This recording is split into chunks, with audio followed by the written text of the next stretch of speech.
Welcome back to another episode. If you can't see me right now and you're watching or you're listening only, I'm smiling. It's a great day. I'm happy to be here.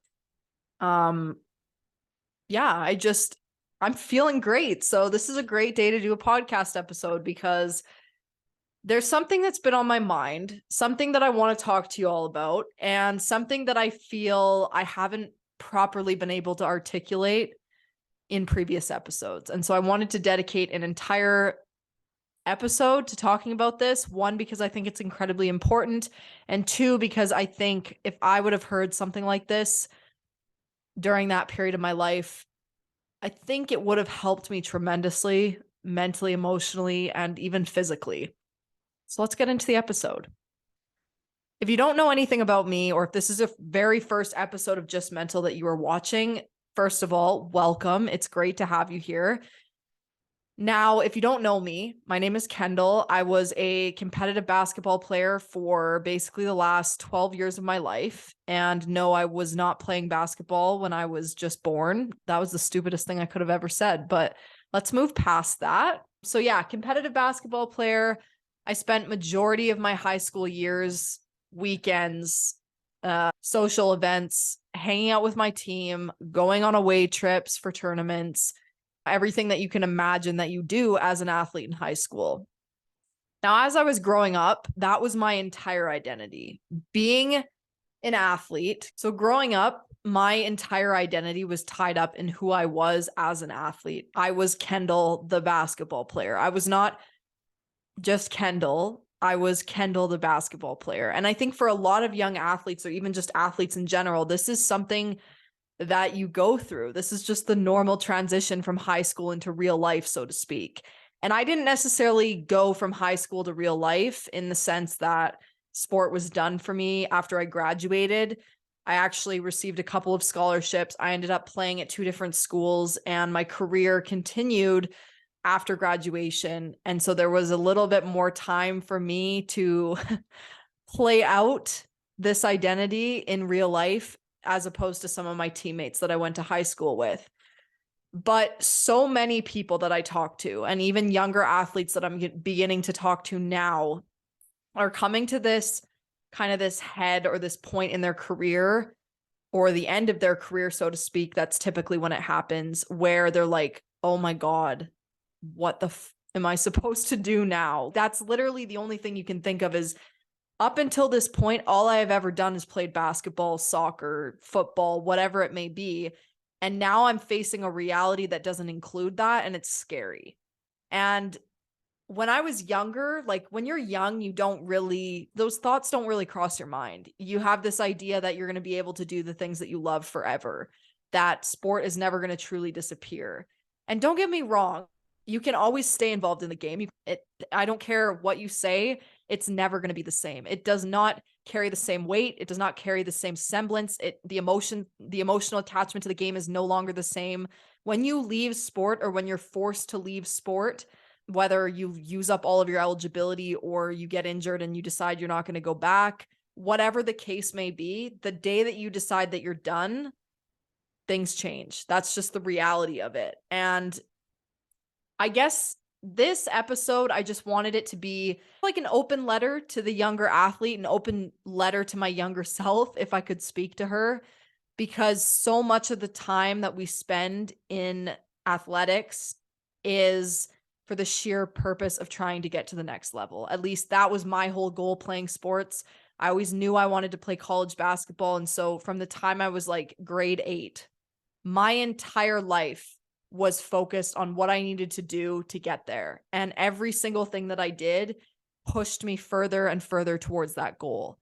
I did not really have a social life. I did not party in high school until about grade 11 because to be honest with you, I didn't really care about anything else except for basketball. My entire identity was wrapped up in who I was as an athlete. And with that said, as I've hosted this podcast, as I've started talking to more people, as I've dug into my own experiences in my childhood, and just as I've gotten older, and even just in one of my most recent experiences with a therapist, I've uncovered some interesting things about myself that I feel a commonality between other people who also experience what it's like to play at a high level when it comes to sports, or just a high performance thing, hobby in general. If you're performing at the next level, you're likely going to have experienced this, or our stories may be very similar, which is why I wanted to come on here and talk about this today. But one of the main things that I've come to realize, and this is by no fault at all to my parents were the best parents I could have ever asked for. They facilitated every single thing I wanted to do. They made more dreams than I ever thought possible happen. And without them, I would not be here today. This is not to say that I did not have a great life growing up. I consider myself to be extremely privileged. I have no problem saying that. I grew up extremely privileged. I got the opportunities that a lot of people do not get. And in doing so, I was able to achieve quite a lot of success with my career. And I was in no way to boast. I was a very good athlete. But one thing that I'm noticing as I get older, and after having been removed from the game for so many years, I now have more time to sit and examine my life, examine who I've become, examine the person that I am without the game of basketball. And it's a very scary thing to do, to sit there and basically challenge your entire identity, because that's what you do when you leave sport. Who am I outside of basketball? Because up until this point, all I was a basketball player. And I can hear the comments coming now. Kendal, you were always a student. You were always a mother, a daughter. You were always a sister. I get those things, but quite literally the entirety of my life was wrapped up in the sport that I played and trying to get to the next level. There wasn't room for relationships. There wasn't room for a social life. There wasn't room for anything unless it benefited that end goal of getting to college. Now, the whole point in what I'm trying to say is, in discovering some of these things about who I am, one of the biggest things growing up was I had this almost, what is the right way to say this? I realized in the last couple of years, as I dug deeper into my childhood, that a lot of the love that I had grown up experiencing was connected in some way, shape, or form to my success as an athlete. Again, just to preface this, I grew up very privileged. I did not struggle a lot. I was given a lot of opportunities to be successful in what I did. But because so much of my life was wrapped up in what it was like to be an athlete, I did not have a normal relationship with my parents. Loved my parents, but everything was predicated on this idea of, okay, how can we be better next time? And if I had a good game, I knew that there was going to be this admiration, this respect, this love that was coming and being shown to me. And that's just what I learned growing up was going to be the way in which I received love from my parents. Again, love my parents. We have a fantastic relationship now, but growing up, it was tough. It was very tough. And I don't think I realized that until my grade 11 year. And that's when shit hit the fan, so to speak. I experienced my first major injury as an athlete. First time in my entire career I'd ever been injured more than a friggin' bruised ankle or something of that nature. I tore my ACL. I needed surgery. I wasn't allowed to play. Cue the internal mental anguish, which I didn't realize at the time was happening, and the identity crisis that followed that. That was when I saw my life falling off the tracks for the first time. It was the first time I'd been challenged with this idea of being someone other than a basketball player. And I remember my one friend, she was my best friend at the time. She basically sat me down and we were talking one night and she said to me, Kendal, when you get injured, you really find out who you are. And looking back, that was the most deep thing she possibly could have said to me in that moment. Did I understand what she meant by that? Of course not. I was 17 years old. I did not care about anything except trying to get back, trying to play. But the internal dialogue that I was having with myself was nowhere near the positive experience that I should have been having. Like I said, that's when I fell off the tracks for the first time. I, having not had a social life up until that point, really dove into that side of my life, the partying, the experimentation with alcohol, all of that stuff. And I think a part of me was extremely depressed. Like I said, I was undergoing this internal, at the time, what I didn't realize was an identity crisis. I was being faced with all these questions like, oh my God, if I can't play, what am I going to do?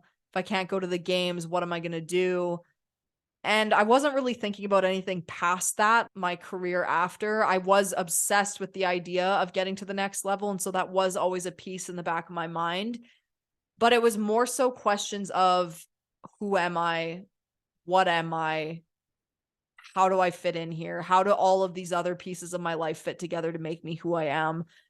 Major identity crisis. Like, sometimes I wish I could go back and I could experience that again, because it was a monumental turning point in my life. Not just the surgery and coming back and rehabbing and getting back in a place where I was able to play and eventually be recruited, but this sense of not belonging to anything anymore was excruciatingly difficult.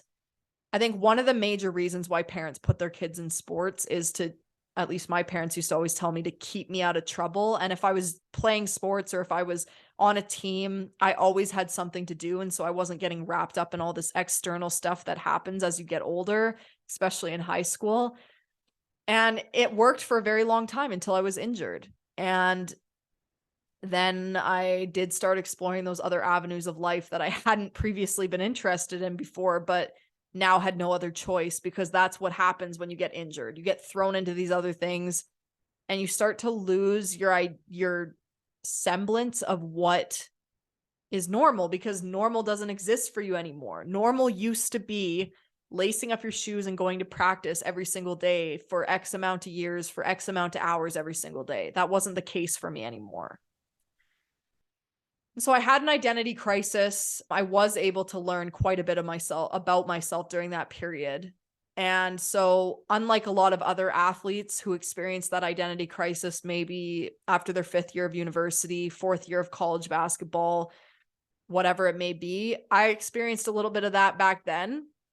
And don't get me wrong, it didn't inhibit me from achieving my dreams and chasing that end goal that I had. I did eventually go play college basketball, but it gave me the opportunity to figure out who I was before the sport ended for me in a way that I wasn't able to return. Because I think that it's very different if you're forced out of the game versus having to leave and take some time off to recover from something that isn't necessarily as limiting.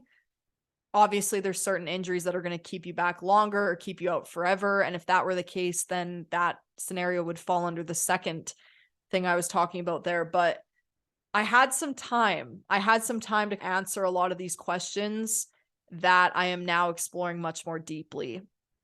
So let's fast forward to my first year of university.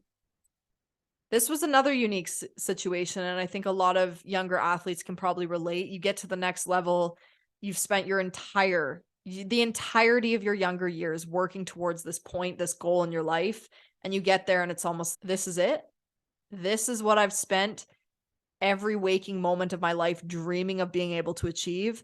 For me, it fell a little bit flat. It wasn't, and I'm going to say this lightly because everybody has a different experience, but for me, it was not the monumental moment I had envisioned it or pictured it to be in my head over all the years. And if I had to be 100% honest, it just fell flat for me. It wasn't, and I can see if you're going to the NBA, the WNBA Div 1, it might be a little bit of a different experience, but for me, it fell a bit flat. So again, I was challenged with another period of my life where I was trying to figure out who I was. Now I'm not at home. I'm not living at home. I'm not with my parents. That on its own was a completely new experience. And for anybody who's moved away from home, I do think that it was something that needed to happen for me. I was always an independent kid, but I'd always had and known that my parents were in my back pocket. And that idea was always still there when I was away at university. But now, okay, Kendal, you're like, you got to keep yourself alive. That's what you need to focus on, is keeping yourself alive. So there was a lot that I learned during that period of my time that period of my life where I was figuring out who I was, what I liked, what my passions were.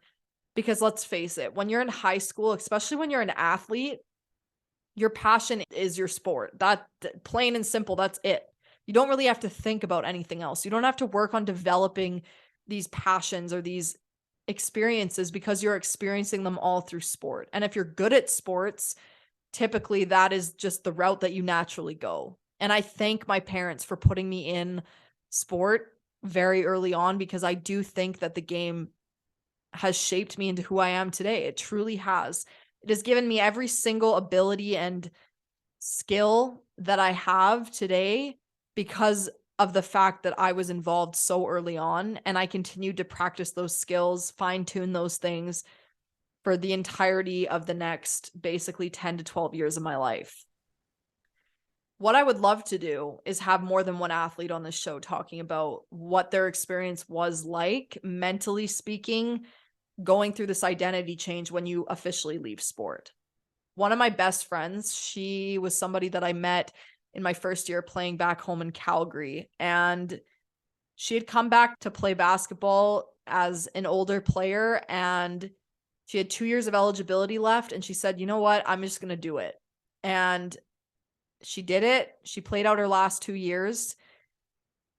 And I remember having a conversation with her at the end of those 2 years. And something that she said really resonated with me. This idea that when you're an athlete or when you're pursuing something athletically or even academically, people gradually just fall into the same patterns of not really asking you what you're doing. You can fall back on these things like, I don't really need to know what I need to do, or I don't really need to know what I want to do yet because I'm playing basketball. I'm having fun. I'm exploring. I'm doing all of those things.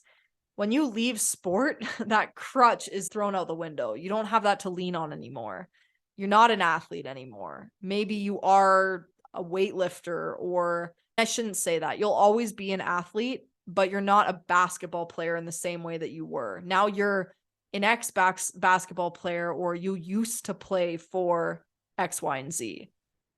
That was something that was harder for me coming to terms with, having conversations with people, having them ask about what you're doing or what you're getting up to. And now instead of saying I play for, you're having to say I used to play for. And I find myself pulling at that identity quite a lot. One, because it feels so familiar to me. Being an athlete is something that I breathed, I lived. It was who I was for so long of my life that, to be honest with you, when people ask, that's my first instinct is to run back to that place. I know it so well. That's an identity that I just can't let go of. And one of the things that I've struggled with since leaving sport is trying to find my purpose in other areas of my life. And as a default, because I am a performance-driven individual, that's how I have grown up, feeling that I am worthy, I am loved. I dove into work. I dove into my career. I dove into becoming a workaholic, a perfectionist, whatever you want to say. Because for me, if I was able to measure my success in terms of getting a promotion or making more money, that was the equivalent of making the A team or making the provincial team or achieving all these marvelous stats in a series in the playoffs. Like that to me translated quite well. The impact that has had on my mental health has not been great.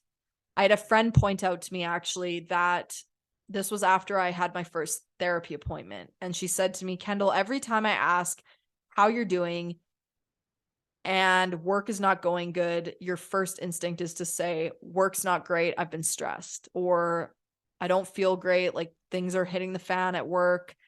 But when work's going great, you're in a great mood. And it really pushed me to start thinking about why that was. Number one being that I'd grown up receiving love and attention through my athletic accolades. That was how people perceived me. That was how I received a lot of attention as a kid, how I perceived to be loved. And so I continued to seek that out in other areas of my life after leaving sport. primarily through my career and through my job, because I could measure those things. I could say, oh, today was not a good day because I received X, Y, and Z for feedback, or I didn't get a promotion, or I didn't hit my income goal for this month. Very predicated on these metrics that I was obsessed with trying to meet or exceed every single month. And I do blame my athletic career for that, because it instilled in me this idea that I can always be better and I should always want to be better. And I don't think that's a bad thing. I don't think wanting to achieve more or wanting to be better is a bad thing. But when it becomes an obsession and it becomes the only thing that you care about, it can have some negative effects. It can have some negative ripples in your life. And one of the major things that I saw was this: it started to erode the relationships in my life. My career became so important to me, and making money became so important to me. In a sense, I was trying to fill the void that had been created by leaving sport and by not returning to play basketball. And for me, it's been a little bit different. I still have eligibility. I could go back if I really wanted to. So I get that. I think in the back of my mind, for me, it's not quite finished yet. But from an emotional and a mental perspective, I haven't thought about the game. I haven't anticipated going back. But my athleticism and my career as an athlete is still very much a part of who I am. And I still position myself as that when I'm introducing myself to other people, because that is such a big part of who I am. And I think the biggest struggle when you leave sport is trying to figure out what other aspects of your personality, of your character, of your life are going to fill that gap, because there is a huge gap that is created when you don't pursue sports any longer, when you decide that you're finally done. At the very end of the season and at the very end, you're probably thinking, God, no more lines. Like, this is great. Like, I have all this free time now. Now, if you ask me today if I miss sport, of course I would say that. And I would even be tempted to say, I miss the lines. I miss the team. I miss what it felt like to be part of something. And I think for a lot of athletes, that's a resounding sentiment, is that you miss not being part of the team.